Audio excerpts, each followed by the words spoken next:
And today's topic is control flow graphs, and control flow graph is a form of flow chart. Control flow graph అంటే ఏంటి? ఇది ఒక flow chart which doesn't deal with the internal structure of the process.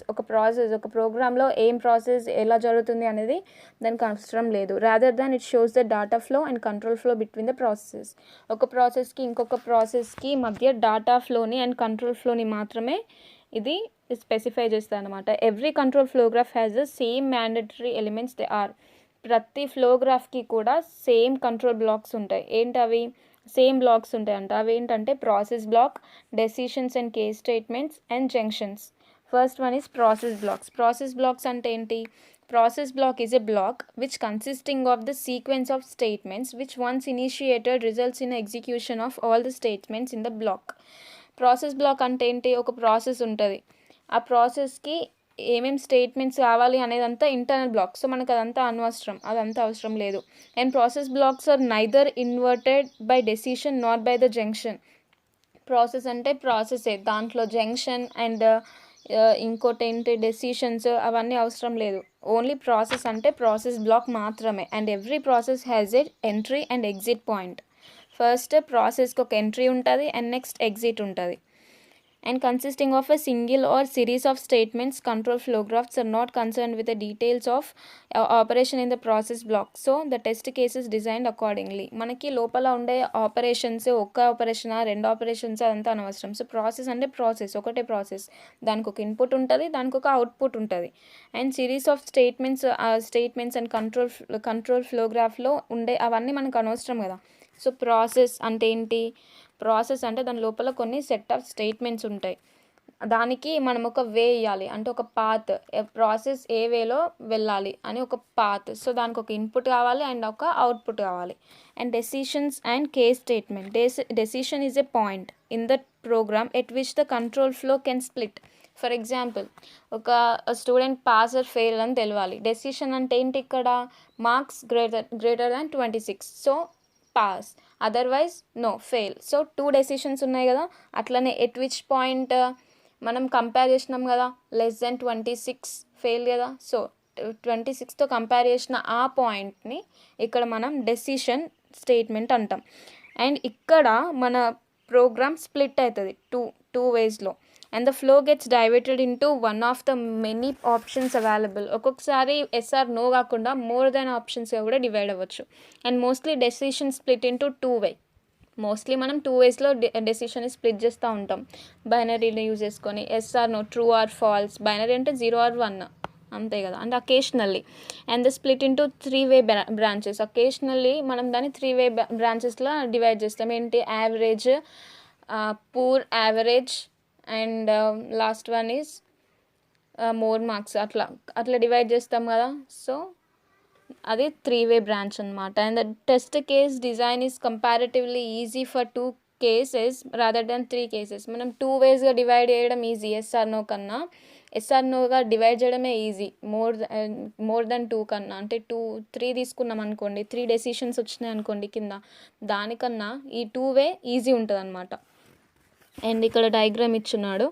And if A greater than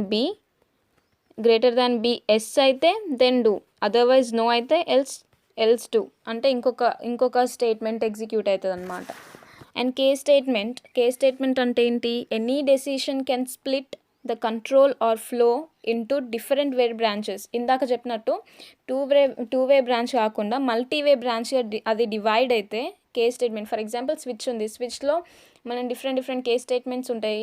case A, case B, case C, అట్లా different cases ఉంటాయి కదా. అట్లా దాన్ని case statement అంటాం. Any decision can split into more than 2 options అన్నట్టు ఇక్కడ. And into different way branches. This multiway branches can be termed as a case statement. The designing of test cases for decision and case statement are same. ఇందాక case స్టేట్మెంట్లో మల్టీవే ఇక్కడ case statement రెండు same అనమాట. And third one is junctions. A junction is just a contradict to the decision. All the control flows can merge at a point. ఇక్కడ డెసిషన్కి contradiction అంటే opposite అనమాట. డెసిషన్లో ఏం జరిగింది? At 1 point అక్కడ different పార్ట్సే divide అయింది process. ఇక్కడ ఏమైంది? At 1 point different points merge అయినాయి. అంటే ఎట్లా? for example, which can be termed as a junction. In other words, a node at which more than one input line is known as junction. ఒక node దగ్గర more than one input lines ఉంటే దాన్ని junction అంటాం. Unconditional branches cannot be avoided despite they are unusable to ప్రోగ్రామింగ్కి అవసరం లేనిదైతే మనం దాన్ని మర్జ్ చేయని అవసరం లేదు. ఒకవేళ యూజ్ ఉంటే దాన్ని మర్జ్ చేస్తాం కొన్ని times. Skip instruction is assembly language, A label and etcetera. For example, label ఉందనుకోండి, లేబుల్ దగ్గర more than 2 points 2 process merge అవుతాయి. సో అందుకని ఈ జంక్షన్కి అది definition. And effectiveness of path testing effectiveness ఏంటి అండ్ లిమిటేషన్స్ ఏంటి. Unit testing is comparatively stronger than path testing. ఈ path testing అనేది ఎప్పుడో యూజ్ చేసేవాళ్ళు, స్ట్రక్చరల్ టెస్టింగే ఎక్కువ యూజ్ చేస్తాం, ఇది ఓల్డ్ ప్రాసెస్ అనమాట. సో యూనిట్ టెస్టింగ్ అనేది ఎట్లయినా కంపారిటివ్లీ స్ట్రాంగర్ పాత్ టెస్టింగ్ కన్నా, డౌట్ లేదు. And which in turn is stronger than statement and branch testing అన్నా స్ట్రక్చరల్ టెస్టింగ్ అన్నా ఒకటే. సో వాటికన్నా ఇది కొంచెం old and not at all stronger. And apart from effectiveness, path testing has a certain limitations.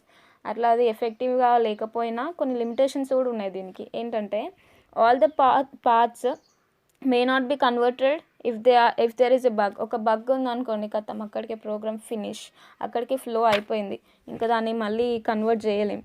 And it is very difficult to catch all the bugs that are caused during the process of initialization. ఎప్పుడైతే మనకు అసలు ప్రోగ్రామ్ని మనం లోపల ఉన్న ప్రోగ్రామ్ని అసలు care చేయం, జస్ట్ మనకు పాత్ కావాలంతే. మనం అక్కడ ఇనిషియలైజేషన్ చేస్తానమా, ఏం ఆపరేషన్స్ జరుగుతున్నాయి, ఏం స్టేట్మెంట్స్ జరుగుతున్నాయి, హూ కేర్స్ అబౌట్, అసలు మనం కేర్ చేయం. సో అందుకని ఆ ప్రోగ్రాంలో ఎలాంటి బగ్స్ వచ్చినా అది అక్కడికి టర్మినేట్ అయిపోతుంది. అండ్ డిఫికల్ట్ ఏదైనా ఇనిషియలైజేషన్ బగ్స్ ఉన్నా కానీ మనకు అక్కడ డీబగ్ చేయలేం.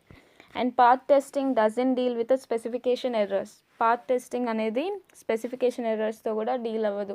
అసలు ఆ కస్టమర్ మనకి ఎట్లాంటి స్పెసిఫికేషన్స్ ఇచ్చిండు, ఇక్కడ సాఫ్ట్వేర్ ఏం తయారైంది, ఈ ప్రాసెస్లో ఏం జరుగుతుందో అంత అవసరం లేదు. జస్ట్ డాటా ఫ్లో కావాలి.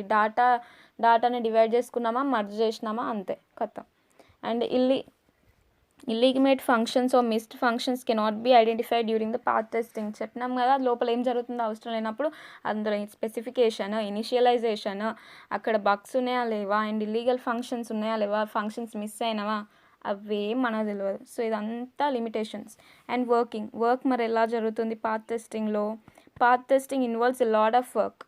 చాలా వర్క్ ఉంటుంది దాని లోపల. ఏంటి, development of control flow graph develop చేసుకోవాలి. Choosing a route that can cover all the paths, decisions and junctions and flow graphs.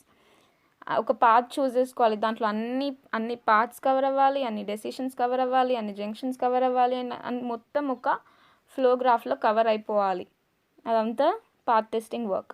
And determining the input values which path expressions for selecting the respective paths. మన ఇచ్చిన ఇన్పుట్స్కి satisfy అయ్యేలాగా, అంటే ఇచ్చిన పాత్స్ని satisfy అయ్యేలాగా మన input values ఉండాలి. And writing test cases for loops. Test cases అనేవి రాయాలి లూప్స్ కోసం. Thank you for watching and please like, share and subscribe.